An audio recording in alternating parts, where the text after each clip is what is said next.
Len, did you want to bring up your issue? Is it open? Yes, thank you, Shelley, members of the council. So the last couple of days I've received a few phone calls from some tribal members that are currently home care providers.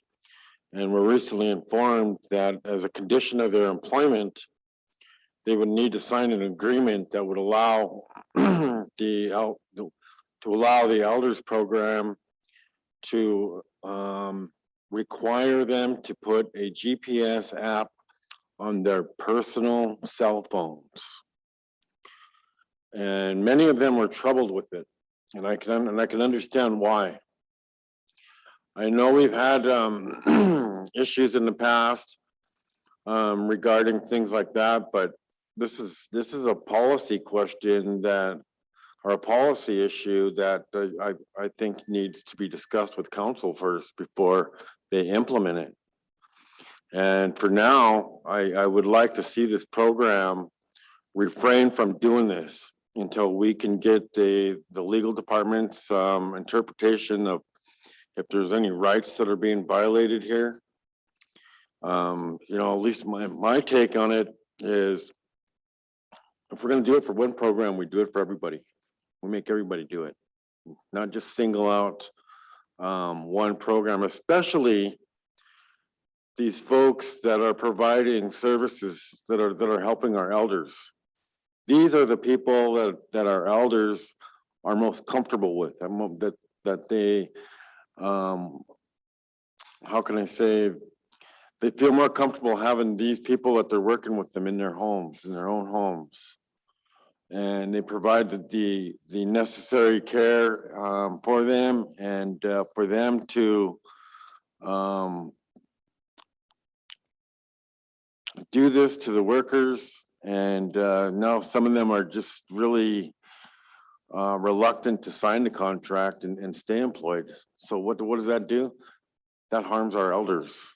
And so at this time, I just wanted to bring this forward and have us consider refraining from implementing this policy until we can have further discussion.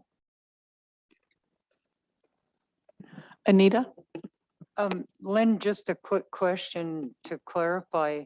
You're saying it's their personal cell phones, it's not a work phone? I was told it was their personal cell phones. Carol? Yeah, I agree with Lynn until I heard from somebody yesterday. I want to apologize to Lynn because I didn't think it was personal phone, but it is. And I don't know if anybody has the authority to tell somebody what to do with their personal phone, plus it's connected to their employment. And I think that's just totally wrong. And I just don't think it's allowable, period, unless somebody agrees to it. And then if you don't sign the contract, you don't work. I don't agree with that. So I think if the department wants to provide phones, that's what they need to do. Martin? I guess everyone said everything that I was going to say. I mean, the only thing I would add is if something like this is going to happen, you know, the department better start paying part of their phone bill too. You know, like that's the only way that I feel that they could do anything to someone's personal phone. And that's it. Thank you. Okay. Len, I believe when you brought this up yesterday during the chairs meeting that Rick was going to follow up on it. So Jen, do you know if we have an update from Rick yet?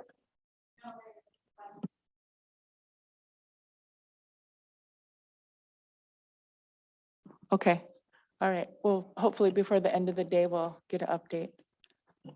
Very good, thank you. Did you want to bring up your issue, Martin?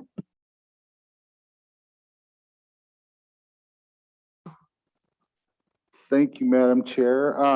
Just wanted to do my daily meeting reminder of our case count. Probably won't be able to get one from today because they don't release them until after about 10. So I know yesterday they did release them.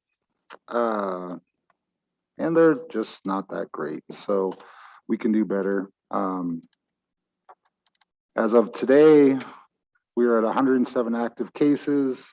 I guess the scary part of that is that the breakthrough cases of the 32 that are vaccinated. That's the importance of wearing masks, socially distancing, washing your hands, good hygiene, avoiding large crowds if possible. And if you are in those large crowds, hopefully you're masking. So let's get those numbers back down to 0. The tourists are hopefully gonna appreciate their coming, but they're gonna be leaving hopefully after this weekend, and we can take care of our communities ourselves. So with that, I have masks available, KN95s. If you need them, get a hold of me via social media, or they will have them out the front desk and admin, and you could pick them up there. Thank you. Thank you for that update, Martin, and that very important reminder of where we are in this pandemic. We are watching the numbers daily, very close to make any changes to our current policies and procedures. So please, everyone, wear your mask. If you're not vaccinated, please consider it.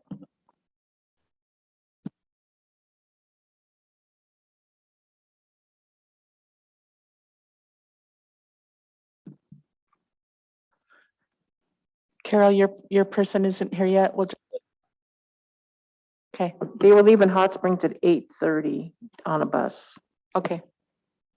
Hesquik, Starlene, did you have something?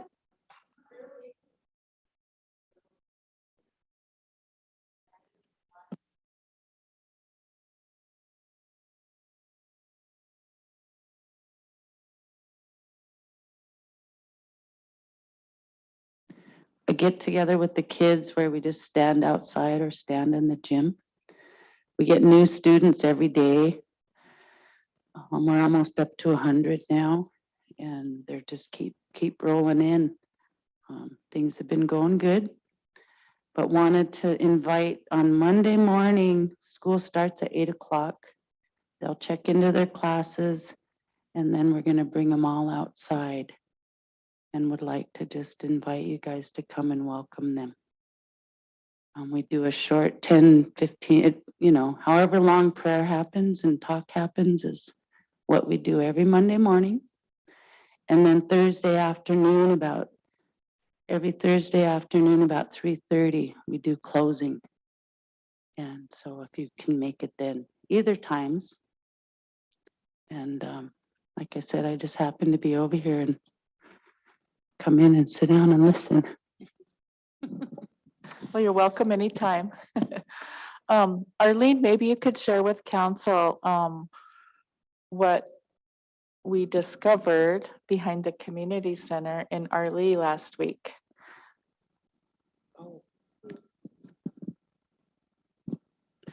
Oh,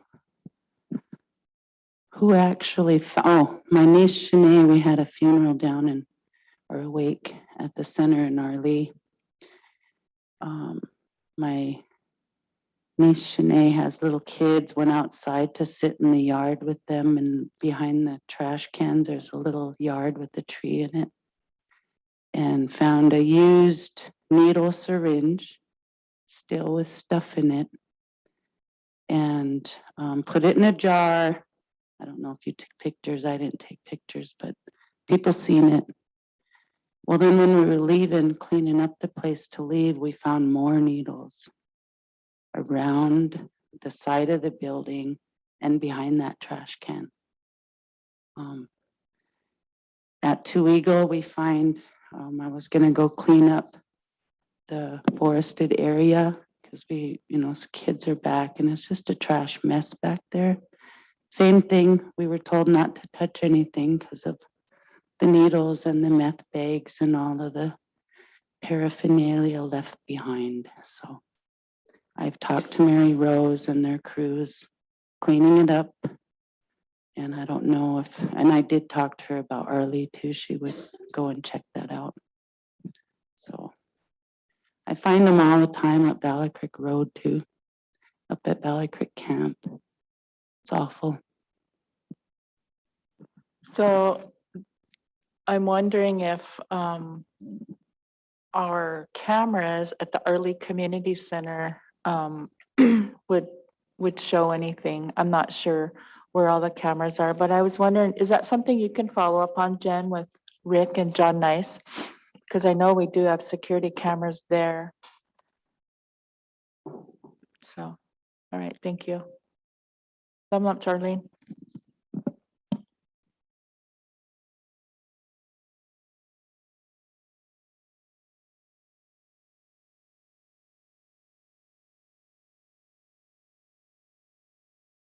Okay, it looks like we can move to housing. Good Hi. morning, And Colleen? Hi, Squex. Esquex.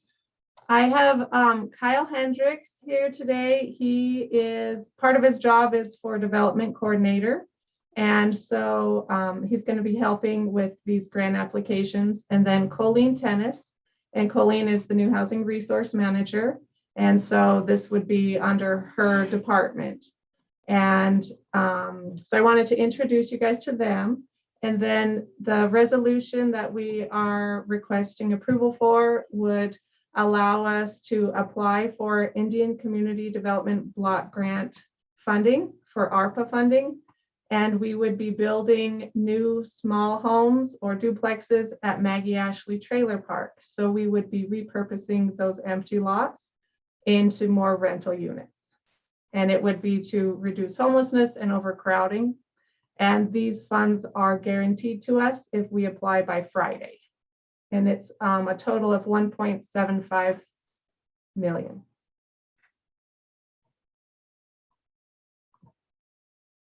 Questions? Go ahead, Lynn. Good morning, Jody, and thank you for joining us today. So my question is, you mentioned that this is for the construction of of small homes and at the Maggie Ashley Trailer Court. Yes. Is there going to be opportunities to construct houses in Elmo? We don't have any land in Elmo right now, but there are 2 more grant applications that we can apply for. If we found land that we can develop in Elmo, we could possibly do that. We also look at the waiting list needs. And right now, the greatest needs are in Ronan, Pablo, and Polson. And so that helps us determine where to build. It's not the only variable that we look at, but when you have a need of 90 homes in one town and 5 homes in the other, you go with the larger need. And you also go with where you have land to build. Right now at Maggie Ashley, the lots are there, the infrastructure's in. It'll be very simple to do the construction versus buying a piece of property that may need different zoning. And then you need to do all of the steps to get it to where you need to develop. So there is a possibility that we could do Elmo construction, but it hasn't been my priority based on the waiting list and available land. Okay, and I meant not necessarily Elmo, but Big Arm or Dayton. But so does Salish Kootenai Housing need to own the property, or can it be tribal property? It can definitely be tribal property. So all of the property that we usually buy, we donate to the tribe and they lease it back to us so that it's exempt from taxes. But I do know there is a problem in Dayton with the sewer. So Bud and Brett have been working on getting the land tested. I think they did test like 3 years ago. And the ground, the way it is, and I don't know all the technical stuff, but I'm pretty sure that there shouldn't be any more drain fields in Big Arm. So that prevents us from developing there. And we also have to look at, if there's water, you can't build a community, a home site community, if there's not enough water to provide the residents. So I know the tribe has property at Polson Hill, but there's no water there. So we can't put home sites there. So we have to look at all the variables when we're deciding which projects to go after. Nope, understood. I just noticed that there's a lot of construction that's taken place on fee property in in the general area. And but anyway, I would just appreciate it if Salish Kootenai Housing could in the future just keep Elmo in the planning stages so we can start looking at getting more houses constructed up there. For sure. Yep, we will. All right, thank you, Jody. Yep. Charmel? Thank you, Madam Chair. Thank you, Jody and Colleen and Kyle. I wanted to, first of all, just thank you for being prepared to apply for this type of funding and the uses of it. It's so important. We appreciate your work, and I wanted to make a motion to approve the resolution as presented. Okay, we have a motion by Charmel, second by Anita. Are there any questions? All those in favor? Motion carries unanimous. All right, so we have to do a public comment period, and then we'll come back with a resolution that certifies that we did the public comment. So we'll be back soon, probably next week. Okay, thank you. Thank you. Bye-bye. Anita?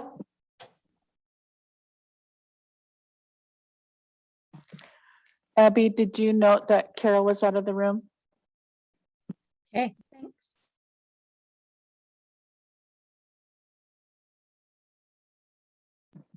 Okay, next up we have Casey Ryan. Casey. Thank you, Madam Chairwoman, Madam Vice Chairwoman, and members of council. I am appearing to you this morning as a general tribal member and a walk-in, so I appreciate the opportunity to be here with you today. The issue that I bring before you is on behalf of the rest of the Klondike Relay team and myself. We are a group that started in 2019, 2020 with the goal of fundraising and entering the Klondike Relay road relay, which is a 110-mile road relay, which goes from Skagway, Alaska to the Yukon.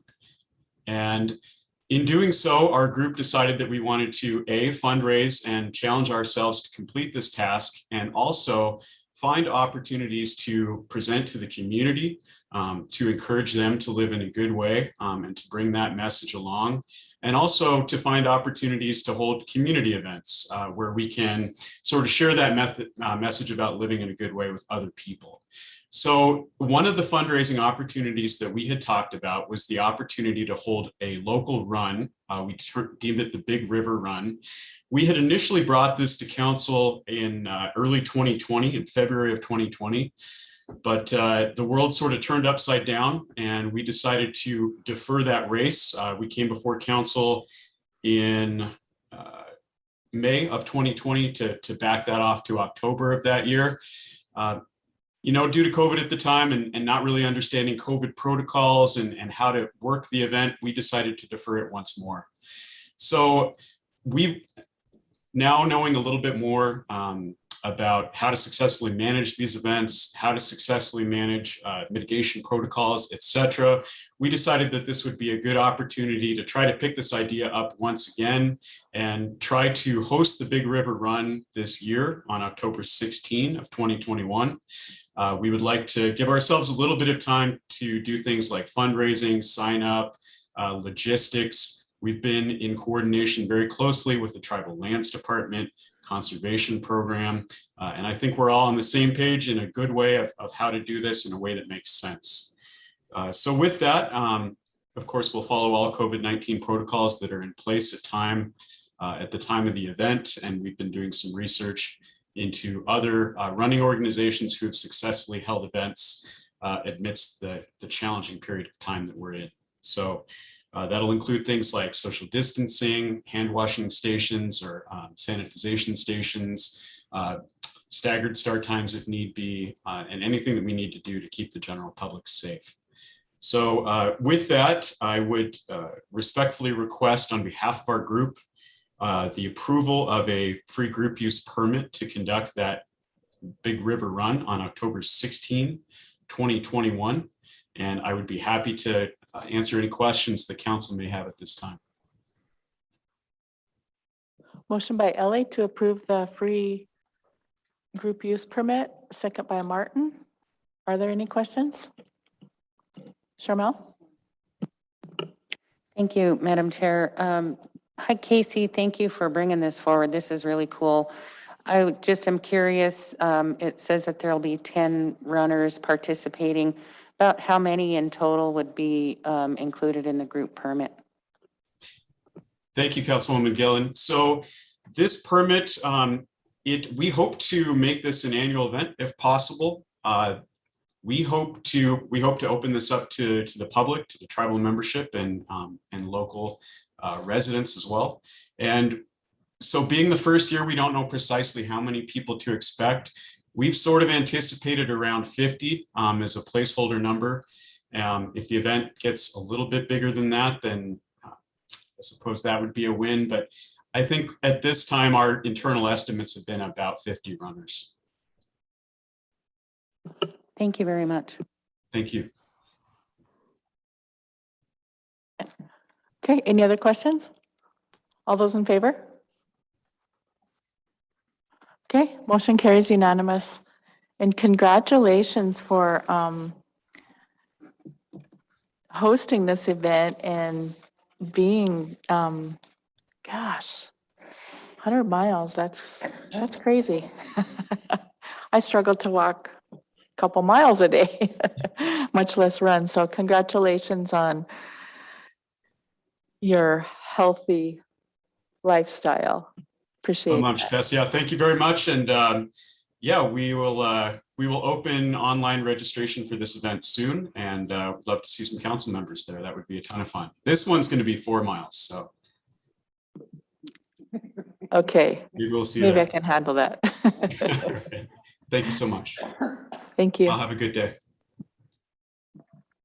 So with that, I guess I would challenge all of council to participate in that 4 mile walk, run. Okay, next up we have Greg Wilson. His info starts on page 6 in the packet. Good morning, Greg. Good morning, Madam Chair, members of council. And on my end, I'm looking at the issue being on page 7 of tribal council packet. And Safety Dam's issue today is request to revise a project management plan with between CSKT and Reclamation's Technical Service Center, who has been providing valued technical information and studies to the tribes for several years.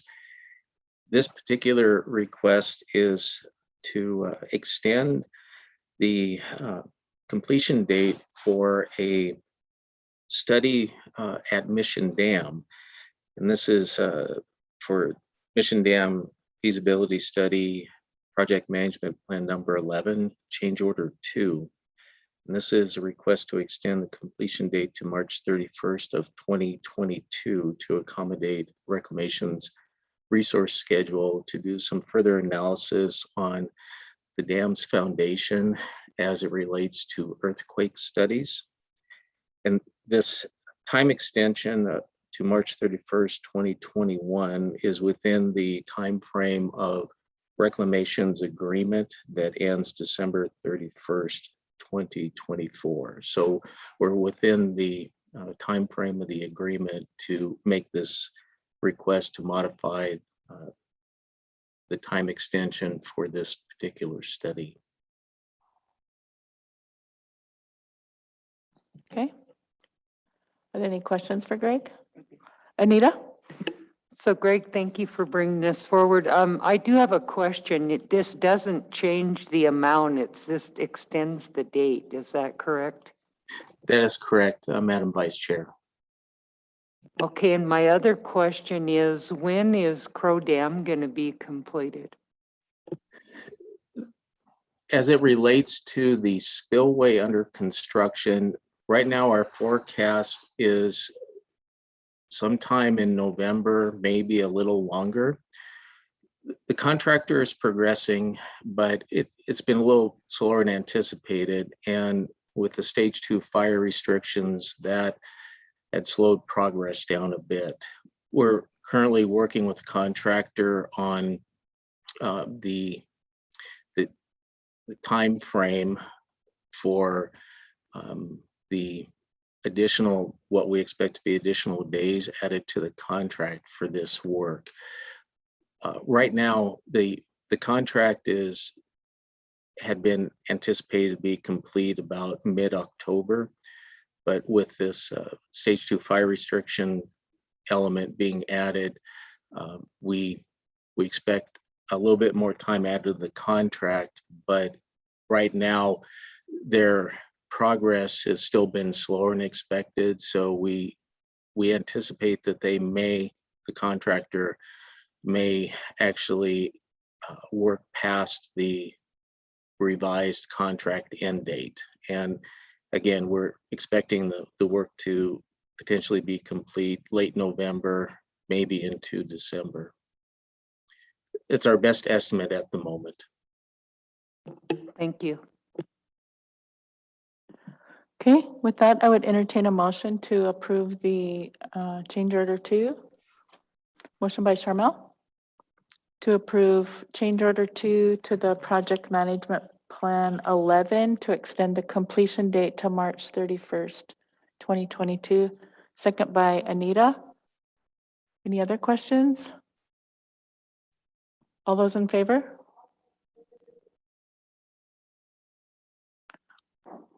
Opposed? Abstain? I'm sorry, Len, I didn't get your vote. In favor? Okay. Motion carries unanimous. Thank you, Madam Go ahead, Chair and Len. members of council. Greg, I have a few questions here for you. Sure. Do you know right offhand how much additional gravel material was used for the North Crow project? I do not, and I apologize. North Crow project is something. I mean, not North Crow, but the Crow Dam project. The Oh, one- I don't have that information in front of me, but I can definitely get something put together. And related to the gravel, is this gravel related to concrete or some other type of gravel? Well, the point that I'm trying to get, well, what I've been looking into is I've been trying to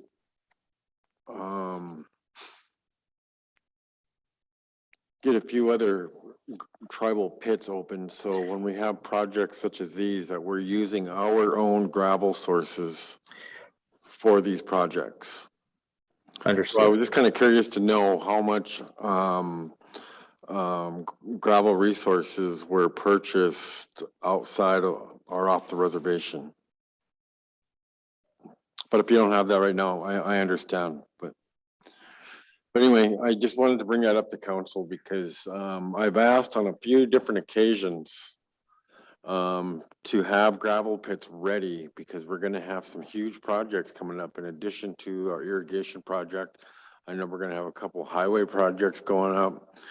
And this is going to be an opportunity for the tribes to obtain more revenue from our own tribal resources that we can use. And right now, as far as I know, I don't think we have any established commercial pits. The pits that we are opening now are just for tribal member use. So anyway, thank you, Greg. Yes, Thank you, thank you, Len. Chair. Jen, is that something you can follow up with Clayton on? Give us a report back? Thanks. Okay, next up we have Jace. And his info starts on page 19 in our packet. Good morning, Jace. Good morning, Madam Chairwoman and Tribal Council. Today I'm coming to you guys. So back at the late last year and again early this year, we did finish the scoping study at the Flathead River pumping plant, and that's presented some additional areas that we need to do some research and studying, mostly data field gathering. So we've asked Bureau of Reclamation Technical Service Center to generate a PMP, and they generated PMP, which will be 002 for general services of the Flathead River pumping plant. And I'm coming to you today asking for approval of this. Tied to agreement 20-037 from November of 2019, which was the original contract with the TSC. This will be for $100,000, not to exceed. And basically this PMP will allow us to start to do the field work, data gathering, that we can then generate specific PMPs. And when I say specific, a specific PMP might be for the air conditioning, heating, ventilation system on the building, or some specific PMP to the penstocks based on the data we gather within this PMP. So this will allow us to do the field work necessary to generate the additional PMPs to rehabilitate, modernize, and bring the pumping plant up to the mechanical integrity that it needs to be at to operate for another 50 to 100 years. Very good. Madam Chair, Go ahead, Anita. I'd make the motion to approve the PMP 002 to contract 20-037, not to exceed the 100,000 for the general services related to the Flathead River pumping plant with an end date of 12/31/2022.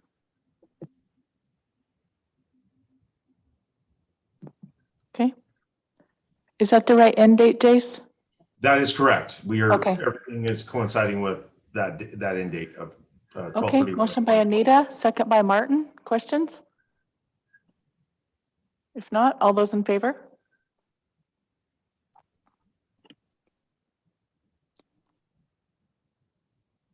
Motion carries unanimous.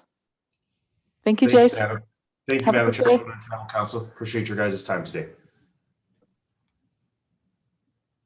Okay, next up we have Tom McDonald. His info starts on page 31 in the packet.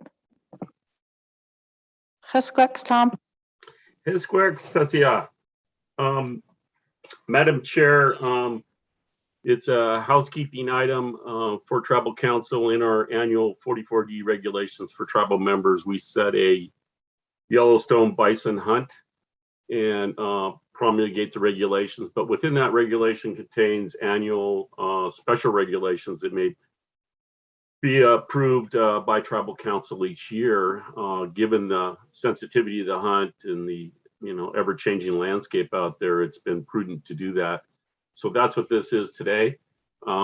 Given the COVID situation that we have, similar to last year, one of our requirements is for all hunters to attend a orientation before they get a bison hunt tag. We waived that last year due to COVID concerns to allow all previous tag holders to obtain that just by making application to us. And then we would give them the hunt packet with updated information. And so only those that were absolutely new hunters that hadn't had a hunt tag before were required to come to an orientation at our office here or online. So that's what the hunt season was last year for 2020, 2021. We're recommending to do the same protocols for this season because of the uptick in COVID. So we would ask council to consider that same authorization for us to allow the 2021, 2022 bison hunt regulations and tags to be implemented as the same as last year, where previous tag holders can obtain it directly from us and get the packet information. And only those that are brand new hunters will be required to go to the hunt orientation. A little backdrop on the current situation of the hunt. As you know, there wasn't a ship to slaughter last year. There was a minor take for the hunters as far as success. There was some quarantine buffalo that moved through the system. We anticipate the population to be nearly, well, it was 5,300 a little while ago in August, early part of August. It could be as high as 6,000 animals. So it's a substantial population. It looks to me like the new change on the hunting landscape would be the Crow tribe announced through their legal staff that were at our last IBMP meeting in Lapwai, Idaho, that they will be hunting on the landscape this year. So we'll make that known to the hunters in their hunt packet that there could be a new tribe engaged in hunting. There also is an improvement for information at Beatty Gulch. It's been our special management area where we have an MOU with 4 other tribes. And there'll be informational kiosks put up by the Forest Service and the state to identify the area, special regulations. So that's actually a good improvement for hunter information for the Beatty Gulch area and the Gardner Basin. So that'll be a great thing for the hunters. We do anticipate that there will be a ship to slaughter, but there's going to be constraints as there was last year. Even though it didn't happen, there was a limitation on the number of slaughterhouses that could participate. The current situation in eastern Montana with livestock producers depopulating their herds has put an added stress on slaughterhouse facilities. So it may be a challenge to find slaughterhouse facilities. We do a ship to slaughter program, but we'll strive to do our best to do that if council wants to entertain a ship to slaughter program as we progress through the winter. Anyway, that's my update, as it were. So I would appreciate council direction on approving a bison hunt season with the amended regulations for COVID. Go ahead, Ellie. Madam Chair, I'd make a motion to approve the same Yellowstone bison hunt regulations and requirements as last year, to include the orientation requirement for only new hunters. Okay, motion by Ellie, second by Martin. Any questions? Go ahead, Len. Do we have a tribal member meat processing business? I thought we had one. Len? I mean, Anita. Sorry, I did understand that a guy at a mission, Donnie Pierce, has got one that he's trying to work with the business with Sam Wall and trying to get it set up down in Zed Ignatius. So. Okay, were you familiar with that, Tom? Madam Chair. Go ahead, Tom. Yeah, Len, we have used Don in different capacities before. I don't know if his plant is up and running, but we have extensively used Zim Lytle as a tribal member meat cutting business. And he's been great to work with, and he's helped facilitate our elk reduction on the bison range. And we look forward to working with him, along with Don, if he gets set up. The limiting factor for us on the ship to slaughter is that they have to have, it has to be a facility that can handle diseased buffalo. And so they have to have containment structures to be able to put them down. The only slaughterhouse facility that possesses that on the reservation is White's Meats in Ronan.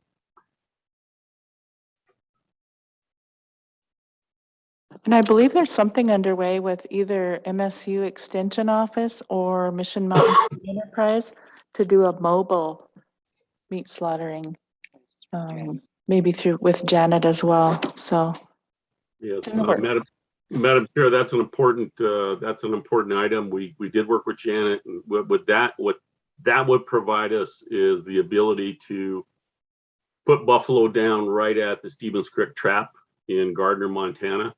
And we wouldn't have to ship buffalo live to a slaughterhouse in Livingston or Big Timber or Helena or all the way back to Ronan, we'd be able to do it right there. It's more humane. That was something that we're still pursuing with the Park Service. They were okay with it at first, and then they backtracked a little bit on it the last time we had a discussion with it with the Park Superintendent, Cam Shelley.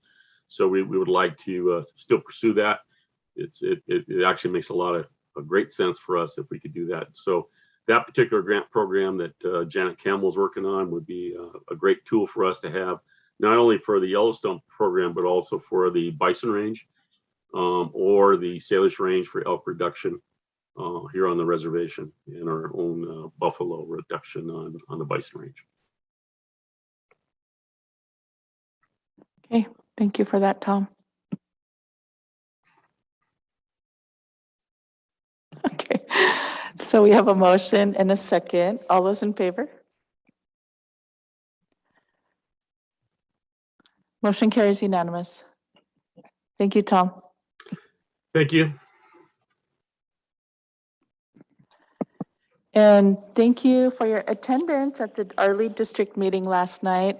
Sorry to keep you all out so late, but we got some really good feedback from the Arley community on the proposed fee changes to our conservation, fishing, camping permits, as well as any potential closures to our rec land. So really appreciate the conversation last night. So thank you, Tom. Thank you.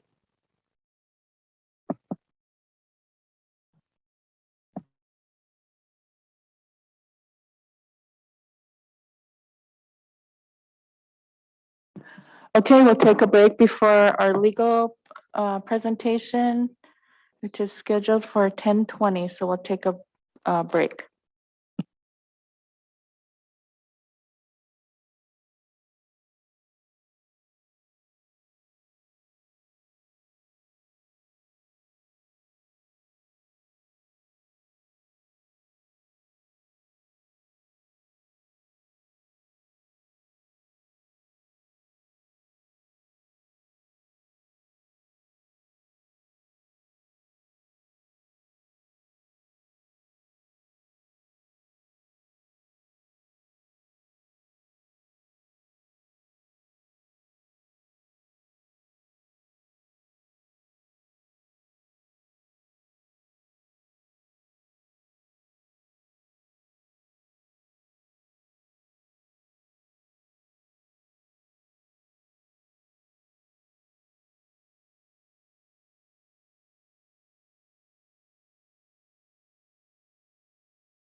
And we'll call the meeting back to order. Next up, we have legal. Good morning, Rhonda. Good morning, Madam Chair, council members. We would like to start an open session. Is Ryan on? Yes. Okay. Go ahead, Ryan.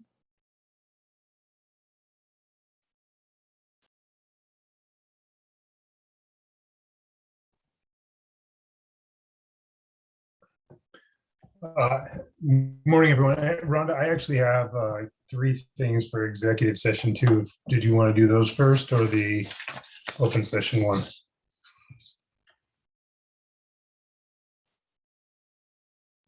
Why don't we do open session and then go into executive? Okay, that sounds good. Madam Chair, members of the council, we have been working with the Department of Interior for the execution of the compact. And actually just yesterday, we got an order from the Montana Water Court setting a status conference on when the parties might be submitting the compact to the Water Court for final decree. And the Water Court set the hearing for September 21st. So that gives us a little bit of momentum to work backwards from. So our hope is that the Interior Department will work from that deadline and get all of the remaining tasks completed for the Secretary to sign on or before September 21st. In the meantime, one of the requirements of the Montana Water Rights Protection Act, the Tribes Water Settlement, as you well know, contain a number of waivers that will become effective upon the enforceability date in the compact, which is after all of the federal funding has been appropriated by Congress, as well as all the state of Montana, that the Water Court has decreed the compact and all of the other conditions of the federal water rights settlement have been completed, and the Secretary publishes findings in the Federal Register indicating that those activities have all occurred.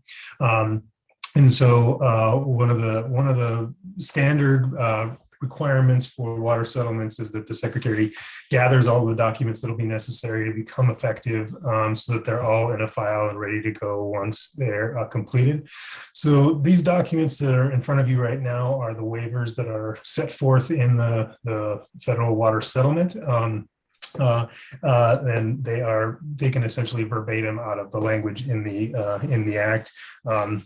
They clarify essentially that in exchange for the benefits and provisions of the federal water rights settlement and the compact, that the tribes will waive the water rights claims that were filed that are not otherwise contained in the water compact, as well as all of the other claims that the tribes could or have made against the United States that were contained essentially within the tribes damages claim submitted when we began negotiating the compact and the federal settlement.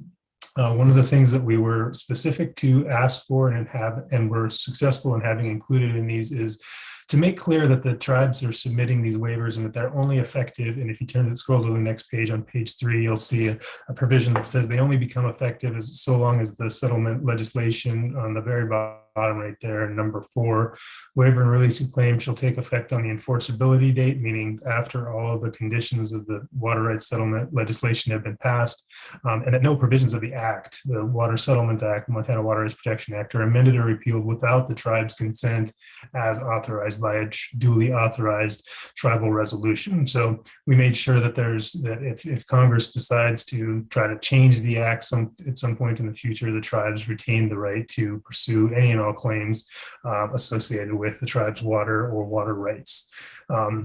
So this is presented to the council for approval at this time. The document that would then be signed by the chairman, and then they would be held in trust until all the conditions are met for the enforceability date to kick in under the settlement and the compact, which will be at least 10 years or so down the road from now, but it could be a little bit longer, that depending on how the appropriation schedule works out with Congress. But as you know, we're working hard to try to see the the version of the infrastructure bill that the Senate passed before going on into their August recess is passed by the House this September.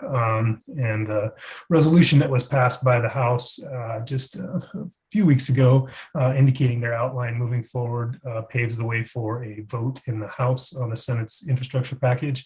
And as you all are aware, the Senate infrastructure package contains an appropriation to fund all of the existing Indian water rights settlements, including CSKTs, which would essentially fast track the unappropriated authorized funding that remains out there to be appropriated for the compact. So this is sort of the last step and last piece for the tribes for the council to approve prior to the secretary's execution. And so we have a prepared resolution for the council that authorizes the chairwoman to execute these waivers. And there, that is up on the screen. The first several whereas clauses are verbatim from the resolution that authorized and ratified the compact and the federal settlement.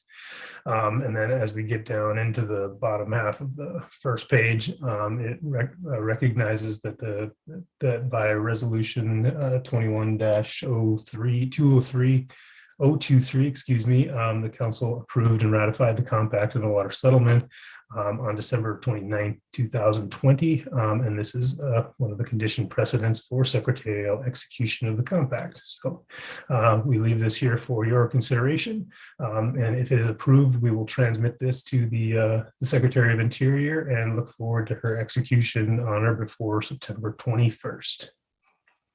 Any questions?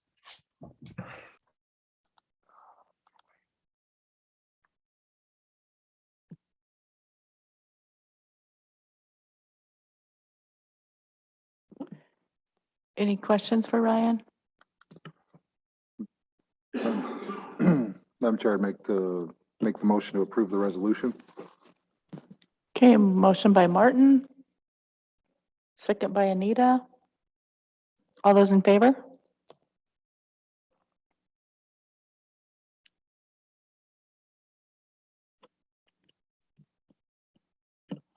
Opposed? Abstain? Bing, are you voting for?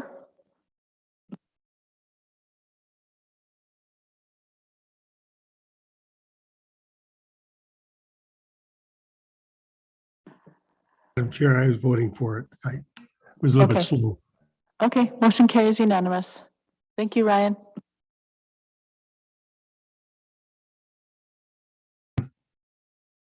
Yes, thank you, Madam Chair. So we've got a couple other matters I'd like to visit with you in executive session about.